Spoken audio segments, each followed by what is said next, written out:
The story begins with a homeless man named Dwight. Whenever he sees an empty house, he goes inside. One day he entered a house and started taking a shower in the bathroom. Suddenly he heard the sound of the door opening. He understood that the owners had come back, so he jumped out of the window and ran away.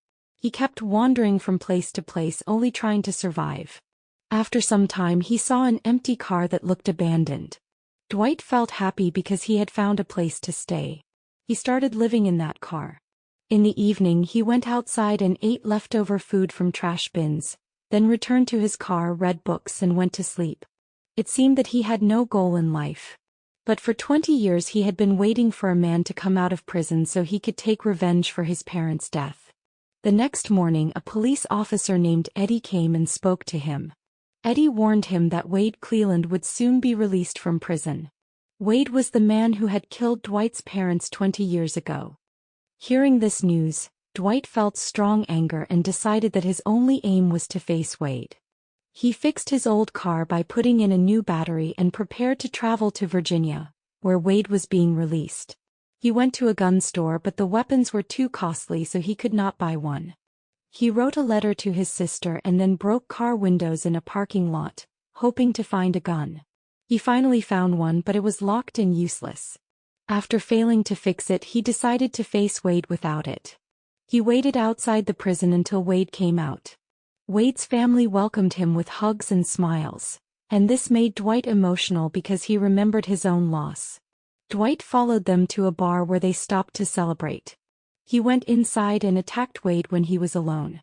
After a fight, Wade fell to the ground badly hurt. Dwight left quickly, damaged Wade's car tire and drove away, even though he had a deep cut on his hand. On the way he discovered a boy named William in the back seat. William shouted and asked why he had hurt Wade. Dwight replied that Wade had killed his parents and made him an orphan. The boy ran away in fear. Dwight began to wonder if he had made a mistake. He later changed his appearance in an empty house, cut his hair and beard, cleaned himself and watched the news, but there was no report about Wade. Then he went to meet his sister Sam, who lived alone with her 2 children after her husband had passed away. She was happy to see him. Later, while eating at a restaurant, Dwight told her that he had taken revenge on the man who killed their parents. Sam felt angry, but deep inside she also felt some relief. Sam told Dwight that Wade's family lived in their neighborhood and that they were very rich and powerful. She said they always looked down on them and especially liked to show off their limousine. After some conversation, Dwight realized that the Cleland family was very influential and they would not stay quiet now. Soon they would come after him. Suddenly he remembered that both he and Sam were out of the house and he worried about the children. Thinking about this, they ran quickly back home. Sam went inside and saw that the children were completely safe, but she came out angry and scared and slapped Dwight. She said that everything was going well, but he had put them in trouble again and now she did not know what to do. Dwight told her that he would handle everything, but she needed to leave immediately with the children. He asked Sam to pack their things and take the children to Pittsburgh, and not return until he sorted everything out. Sam understood that the safety of the children was the most important, so she packed and left, leaving Dwight alone. Now he had to make sure no one would follow his sister. He checked the whole house and thought about how he would defend himself if Wade's family attacked because there were no weapons in the house, and maybe his sister had taken a knife with her. Using the small items he had, Dwight prepared and waited. As night fell, he heard the sound of a car. He ran to the window and saw Wade's 2 brothers, Teddy and Carl, coming in Dwight's car. Dwight understood they had come to kill him. He went upstairs and turned on the bathroom light and faucet so the brothers would go straight upstairs and not search downstairs. Looking through the window, he saw that the brothers were coming from different paths, one from the front gate and the other from the back. Dwight went down and hid under the sofa in the hall. The brothers entered and slowly moved upstairs.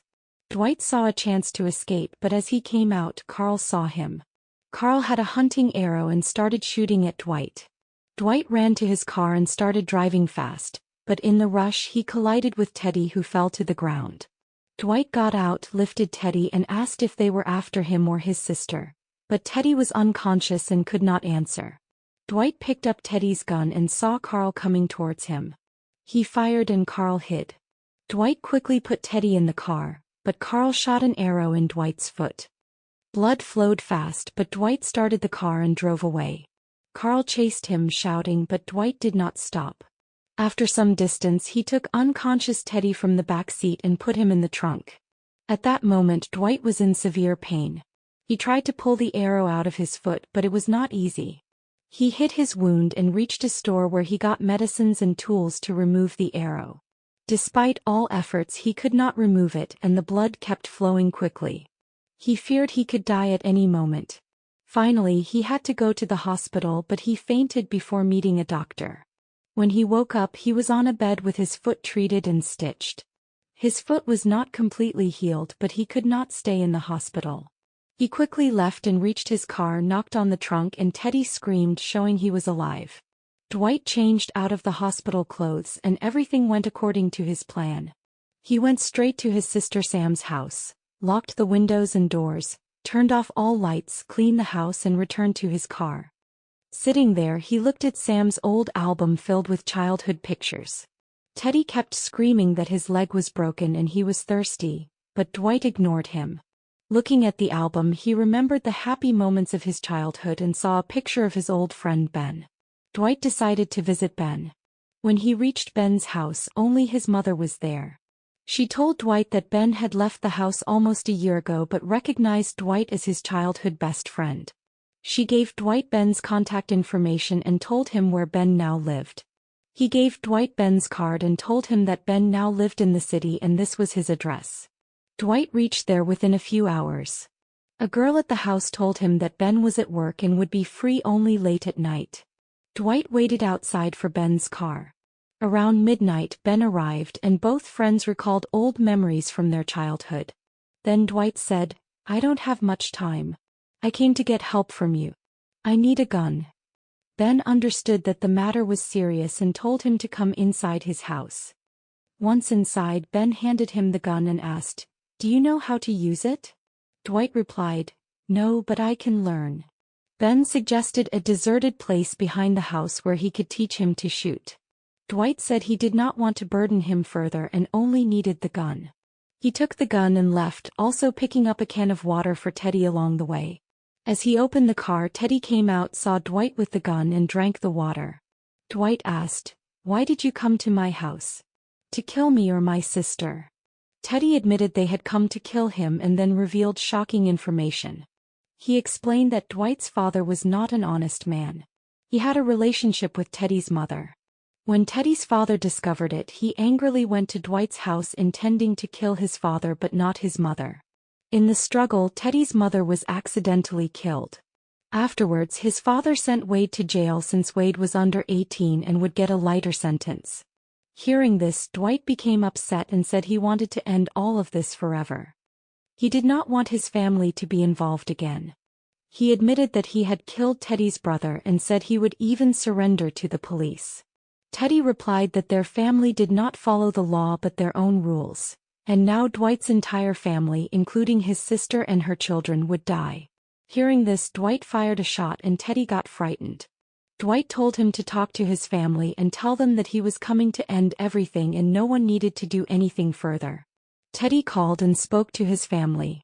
Later, Dwight moved to take the phone, but Teddy seized the opportunity to attack him and snatched the gun. Teddy said that their family had its own rules. His father never got punished for killing 2 people and eventually died of cancer. Now Dwight was also about to die.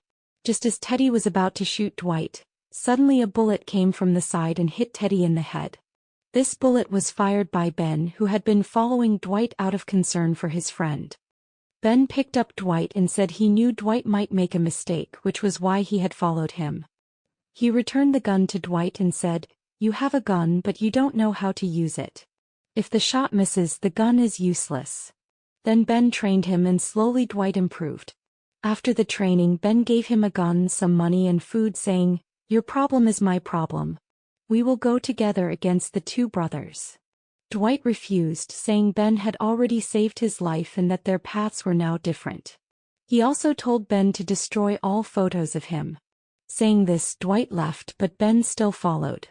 After some distance, Ben's car suddenly stopped, and when he opened the bonnet he saw that Dwight had deliberately damaged the battery to avoid putting his friend in danger. Meanwhile, Dwight moved forward, ate something and then gathered his courage to enter the Cleland family house.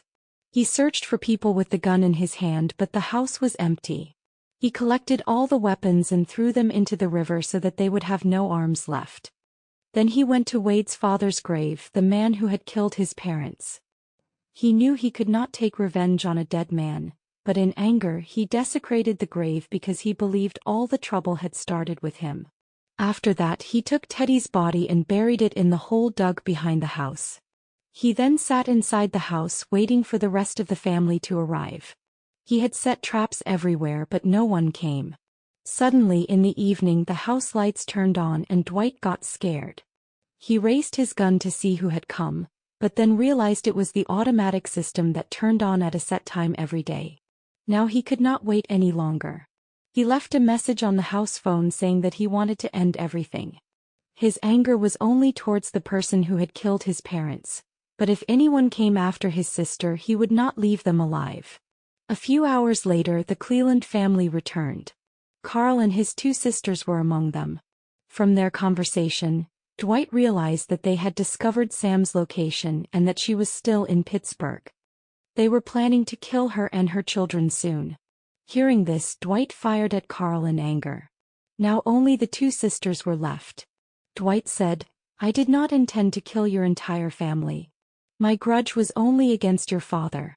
But you made a big mistake by going after my sister." Suddenly William appeared and shot at Dwight. Dwight was injured but still alive. Both women screamed at William to finish him, but he could not fire the gun. Then the truth came out. William was actually Dwight's stepbrother because Dwight's father had an illicit relationship with William's mother, and William was born during that time. Dwight took the gun from him. He had a chance to kill William but chose to leave him alive. The two women were watching everything. Then one of them pulled an automatic weapon from under the sofa and started shooting. Soon 3 bodies lay on the ground. Carl and his 2 sisters were dead, and only William survived.